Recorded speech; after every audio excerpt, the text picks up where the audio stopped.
राष्ट्रवादी काँग्रेस पक्ष हा जन्माला घातला शरद पवार साहेबांनी. जे कोणी अजितदादांच्या विरोधात घोषणा देतात ना, ते तुम्हाला अजितदादांनाच भेटताना दिसतील.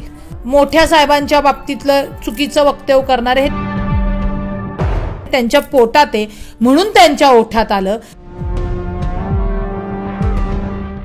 राष्ट्रवादी काँग्रेसच्या पक्ष आणि चिन्हाबाबत निवडणूक आयोगाने काल संध्याकाळी निकाल जाहीर केला आणि त्यानंतर आता पुण्यात शरद पवार गटानं जोरदार आंदोलन करत राष्ट्रवादी काँग्रेसचे अध्यक्ष अजित पवार यांच्यावर निशाणा साधला. या सगळ्या संदर्भात बोलण्यासाठी माझ्यासोबत राष्ट्रवादी काँग्रेसच्या नेत्या रुपालीताई ठोंबरे पाटील आहेत.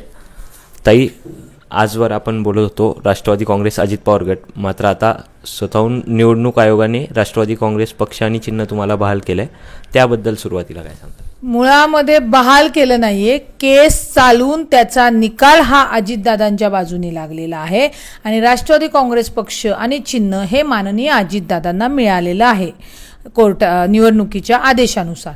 मुळामध्ये एक आपण लक्षात घेतलं पाहिजे की या म्हणजे मोठ्या साहेबांची आणि माननीय अजितदादांची ही केस चालू होती. समजा निकाल आमच्या विरोधात गेला असता तर आम्ही सुप्रीम कोर्टामध्ये दाखल केला. लोकशाहीने दिलेला तो अधिकार आहे.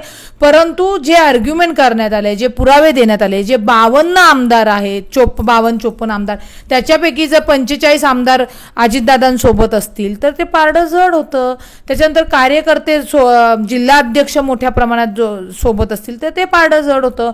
1,30,000 जे ॲफिडेव्हिट जमा करण्यात आले त्यावेळी सुद्धा मोठ्या साहेबांच्या जी कार्यकर्ते यांनी सांगितलं की फेक बनवलं, तेही आम्ही एक्सेप्ट केलं, तपास करायला लावला, ते कुठलेही फेक निघाले नाही. ती पारडी जड होत गेली. पुराव्याचे संबंधित पुरावे बघून आम्हाला ते राष्ट्रवादी काँग्रेस पक्षाचे चिन्ह आणि नाव मिळालं. शिवसेनेच्या केसची तुम्ही कृपया याची तुलना करू नका. ती केस वेगळी होती, ही केस वेगळी आहे. प्रत्येक कोर्टातल्या, प्रत्येक निवडणूक आयोगातल्या केसेस वेगवेगळ्यावर डिपेंड होतात. इथे माननीय शरद पवार साहेबांनी याच्या आधी राजीनामा दिला होता. ते 82 वर्षाचे आहेत आणि शरद पवार नक्कीच राष्ट्रवादी काँग्रेस पक्ष हा जन्माला घातला शरद पवार साहेबांनी, तो वाढवला. शाहू फुले आंबेडकर हे विचार दिले, हे कोणी आम्ही नाकारत नाही आहोत. आमचं दैवत हे आम्ही शरद पवार साहेबच म्हणतोय. परंतु साहेबांच्या वयानुसार जी काही कोणी प्रत्येक ज्या क्षेत्रामध्ये निवृत्ती घेतात, साहेब प्रत्येक वेळी निवृत्ती घेत असताना ही जी काही नासकी लोक आहेत ज्यांना राष्ट्रवादी काँग्रेस पार्टी एकत्र, मोठे साहेब आणि दादा एकत्र नकोत, त्या लोकांचं हे षडयंत्र होतं. त्यांच्या ह्या गोष्टींमुळे आज ज्या गोष्टीला आम्ही फेस करतोय, ही वाईट वेळ जरी असली तरी आम्ही करतोय ना.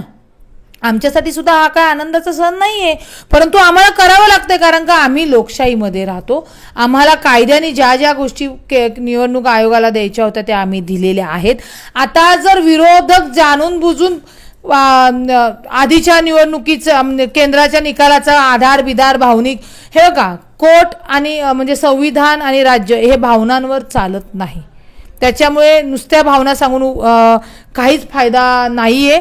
आता राष्ट्रवादी काँग्रेस पक्षाचे अध्यक्ष, राष्ट्रीय अध्यक्ष माननीय अजितदादा आहेत आणि समजा हा विषय झाला नसता तर ती तशी धुरा ती अजितदादांकडे येणारच होती आणि ती येऊ नये म्हणून तर या नासक्यांनी आंदोलन आणि हे कृत्य केलेलं आहे. तरी सुद्धा आम्ही त्या गोष्टीला सामोरं जातोय आणि आज निवडणूक आयोगाचा निर्णय हा आमच्या बाजूने झालेला आहे. आम्ही सुप्रीम कोर्टात सुद्धा कॅव्हेट दाखल केलेला आहे की जेणेकरून जेव्हा समोरच्याला अधिकार आहे तो सुप्रीम कोर्टात जाणार तेव्हा आम्हाला सांगण्यात यावं, आम्हाला तिथे समन्स दिल्याशिवाय, विचारात घेतल्याशिवाय कुठला निर्णय होऊ नये म्हणून ती जी काही कायदेशीर प्रोसिजर ती आम्ही पूर्ण केलेली आहे. मात्र या सगळ्या ह्याच्यात निवडणूक आयोगाने जो निकाल दिलाय तो निवडणूक आयोग विकला गेलाय असे आरोप केले जात आहेत किंवा जे अजित पवारांसोबत जे आमदार गेलेत त्यांना गद्दार या नावाने आता बोलायला सुरुवात झाली आहे. राष्ट्रवादी शरद पवार गट जो आहे त्यांच्याकडून थेट अजित पवारांच्या विरोधातच घोषणाबाजी केली जाते. या सगळ्याकडे कसं बघता? जे कोणी अजितदादांच्या विरोधात घोषणा देतात ना, ते तुम्हाला अजितदादांनाच भेटताना दिसतील किंवा लपून छपून भेटून जाताना पण आम्ही बघितलेले. मुळामध्ये राहिला विषय की तुम्ही अजितदादांनी कोणती प्रॉपर्टी नाही पळून नेली हो की बाबा म्हणजे असं आपण फॉर एक्झाम्पल देते की माननीय शरद पवार साहेबांच्या नावावर काहीतरी मिळकत आहे आणि ती अजितदादांनी घेतली. पक्ष, संस्था या कायद्याने रजिस्टर होत असतात. त्याला 11-15 असे सदस्य असतात आणि त्याच्या प्रस्ताव मंजूर होणं, त्याला अनुमोदन देणे, त्याच्यावर हा कारभार चालू असतो. म्हणजे ज्या पद्धतीने आपण एखादं संस्था स्थापन करतो, पक्ष स्थापन करतो, त्या पक्षाच्या त्या ध्येय धोरणं असतात, त्याची नियमावली असते. त्या नियमावलीच्या याच्यामध्ये जेव्हा हा स्थापन झाला तर अजितदादा त्यांच्यासोबत होतेच ना. आणि मग ती देत असताना माननीय शरद पवार साहेबांना द्यायचं होतं, परंतु जी इतर लोक नासकी आहेत ती दरवेळी काही ना काहीतरी कृत्य करून ह्या गोष्टी ज्यांच्यामुळे घडून आणल्या. राहिला आमदारांचा विषय, का बरं 54 आमदारांपैकी 45 किंवा आपण समजू 46 आमदार का अजितदादांसोबत गेले? त्यांच्या कुठल्या प्रॉपर्ट्या दादांनी घेतल्या तेव्हा त्यांनी दादांना सपोर्ट केला.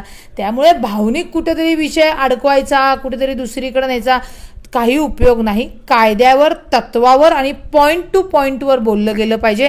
निवडणूक आयोग विकला गेला आहे असं त्यांचं म्हणणं असेल तर त्यांनी त्याला चॅलेंज करावं. तुम्ही आधीच्या केसेसवरनं जर सातत्याने त्या गोष्टी बोलणार असाल तर त्या व्हॅलिड राहतच नाहीये. याच्यात कायदेतज्ञ, कायद्याचा अभ्यास, पुरावे, साक्षी सगळ्या झालेल्या आहेत.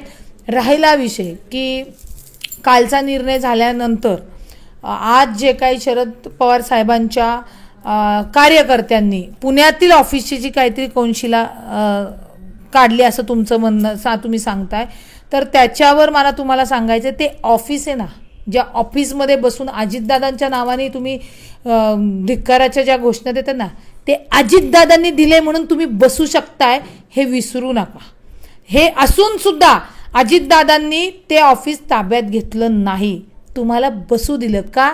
तर आपले कार्यकर्ते, आपली लोक बसतायत, ठीक आहे बसू द्या. ऑफिस वगैरे ताब्यात घेणे हे उद्दिष्ट दादांचं नाही आहे.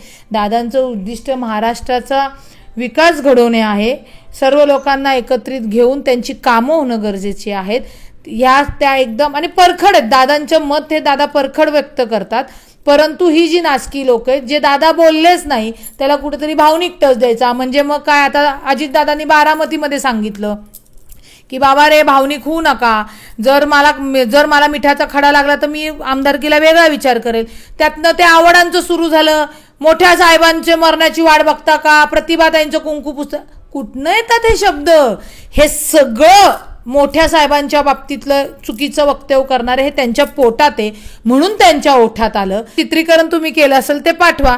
त्यांचेच फोटो ते कसे अजितदादांकडे येतात ते आले की मग मी तुम्हाला पाठवते.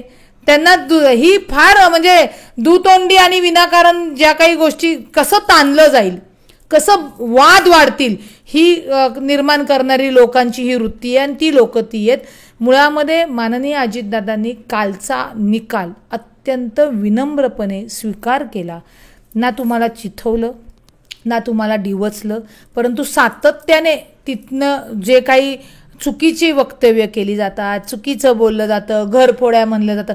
याच्यात घरफोड्याचा काय संबंध येतो मला सांगा? कुठल्या लांबपर्यंत बाळासाहेब ठाकरेंनी शिवसेना स्थापन केली, त्यांनी महाबळेश्वरच्या इथे मीटिंग घेऊन ते नेतृत्व, त्याला माननीय राजसाहेब पण होते, उद्धव साहेबांकडे दिलं. ते प्रस्ताव मंजुरी मी जे तुम्हाला 10 वेळा म्हणते ना, या गोष्टी केल्या.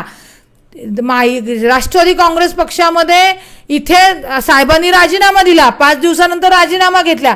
त्या मधल्या काळात कोणते प्रस्ताव मंजूर झाले, काय कुठल्या गोष्टी तिथं दिल्या गेलेल्या आहेत, काय लिगली गोष्टी झाल्यात, या फक्त मोठ्या साहेबांना आणि दादांनाच माहिती आहेत. आणि तेच फक्त दादांनी केंद्रीय निवडणूक आयोगामध्ये केसला लावलेलं आहे. यावरच समजून जावं ना. परंतु या नासक्या लोकांचा मनसुबा यशस्वी झाला नाही आणि एक गोष्टी दादा कायदेशीर पद्धतीने करत, लोकांची कामं करत, लोकांच्या मनात घर करत ज्या पद्धतीने करतायत ते त्यांना भगवत नाहीये म्हणून त्यांनी ते घोषणा वगैरे दिल्या. परंतु आता त्यांनी घोषणा दिल्यात, त्यांनी चुकीची वक्तव्य करू द्या, मग त्यांना आम्ही देतो उत्तर समोरासमोर जशास तसं. आम्ही सांगतो आम्हाला तुम्ही दादांनीच दिलेलं ऑफिसची कौन्सिला तुम्ही उद्ध्वस्त करत आहात, तर तुमच्या ज्या ज्या बाकीच्या गोष्टी आहेत त्या आम्ही लवकरच उद्ध्वस्त करू. आमच्याकडे पण आहे ना. पण तरी आम्ही आमचे एक सहकारी आहेत, आपण एका परिवारातले आहेत म्हणून दादांनीच आम्हाला संयम ठेवायला लावलाय म्हणून आम्ही ठेवतोय. परंतु जर या पद्धतीने ते त्याचा चुकीचा गैरअर्थ घेऊन उद्रेक करणार असेल तर आम्हीही त्यांना उत्तर देऊ. नक्कीच. त्यामुळं निवडणूक आयोगानं काल राष्ट्रवादी पक्ष आणि चिन्हाबाबत दिलेला निर्णय हा पूर्णपणे संविधानिक आहे आणि त्यावरून जे कोण कार्यकर्ते अजित पवारांविषयी वक्तव्य करणार असतील तर त्याला उत्तर देण्यासाठी अजित पवारांचे कार्यकर्तेही समर्थ आहेत, असं रुपालीताई ठोंबरे पाटील यांनी सांगितलेलं आहे. कॅमेरामन रोहित वनकट्टेसह मी Pranav Dhamale, for the people news, Pune.